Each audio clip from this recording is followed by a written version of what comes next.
Praise the lord. ఈరోజు వాక్య భాగము సామెతల గ్రంథము 7వ అధ్యాయము. నా కుమారుడా, నా మాటలను మనస్సున నుంచుకొనుము, నా ఆజ్ఞలను నీ యొద్ద దాచిపెట్టుకొనుము. నా ఆజ్ఞలను నీవు మనస్సున నుంచుకొనిన ఎడల, నీ కనుపాప వలె నా ఉపదేశమును కాపాడిన ఎడల నీవు బ్రతుకుదువు. నీ వ్రేళ్లకు వాటిని కట్టుకొనుము, నీ హృదయమను పలక మీద వాటిని వ్రాసికొనుము. జ్ఞానముతో నీవు నాకు అక్కవనియు, తెలివితో నీవు నాకు చెలికత్తెవనియు చెప్పుము.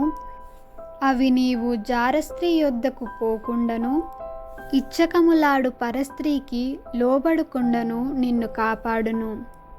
నా ఇంటి కిటికీలో నుండి, నా అల్లిక కిటికీలో నుండి నేను పారజూడగా, జ్ఞానము లేని వారి మధ్యను, యవనుల మధ్యను బుద్ధి లేని పడుచువాడొకడు నాకు కనబడెను. సంధ్యవేళ ప్రొద్దుగ్రుంకిన తరువాత, చిమ్మ చీకటి గల రాత్రివేళ వాడు జారస్త్రీ సందు దగ్గరనున్న వీధిలో తిరుగుచుండెను, దాని ఇంటి మార్గమున నడుచుచుండెను. అంతటా వేశ్యావేషము వేసికొనిన కపటము గల స్త్రీ ఒకతే వానిని ఎదుర్కొనవచ్చెను.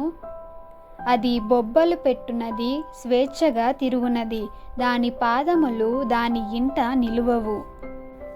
ఒకప్పుడు ఇంటి ఎదుటను, ఒకప్పుడు సంత వీధులలోనూ అది ఉండును. ప్రతి సందు దగ్గరను అది పొంచియుండును.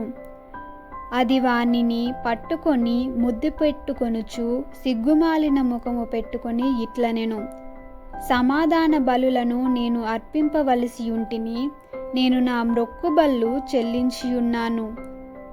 కాబట్టి నేను నిన్ను కలుసుకొనవలెనని రాగా, నిన్ను ఎదుర్కొనవలెనని బయలుదేరగా నీవే కనబడితివి. నా మంచము మీద రత్నకంబళ్లను, ఐగుప్తు నుండి వచ్చు విచిత్రపు పనిగల నారదుప్పట్లను నేను పరిచియున్నాను. నా పరుపు మీద బోలము, అగరు, కారపు చెక్క చల్లియున్నాను. ఉదయము వరకు వలపుదీర తృప్తి పొందుదము రమ్ము, పరస్పర మోహము చేత చాలా సంతుష్టి నొందుదము రమ్ము.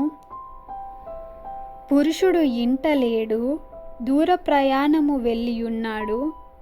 అతడు సొమ్ము సంచి చేత పట్టుకొని పోయెను, పున్నము నాటి వరకు ఇంటికి తిరిగిరాడు అనెను. అది తన అధికమైన లాలన మాటల చేత వాణ్ణి లోపరుచుకొనెను, తాను పలికిన ఇచ్చకపు మాటల చేత వాణ్ణి నీడ్చుకొని పోయెను. వెంటనే పశువు వదకు పోవునట్లును, పరుల చేజెక్కినవాడు సంకెళ్లలోనికి పోవునట్లును, తనకు ప్రాణహానికరమైనదని ఎరుగక ఉరి యొద్దకు పక్షి త్వరపడునట్లును, వాని గుండెను అంబు చీల్చు వరకు వాడు దాని వెంట పోయెను. నా కుమారులారా, చెవియొగ్గుడి, నా నోటి మాటల నాలకింపుడి.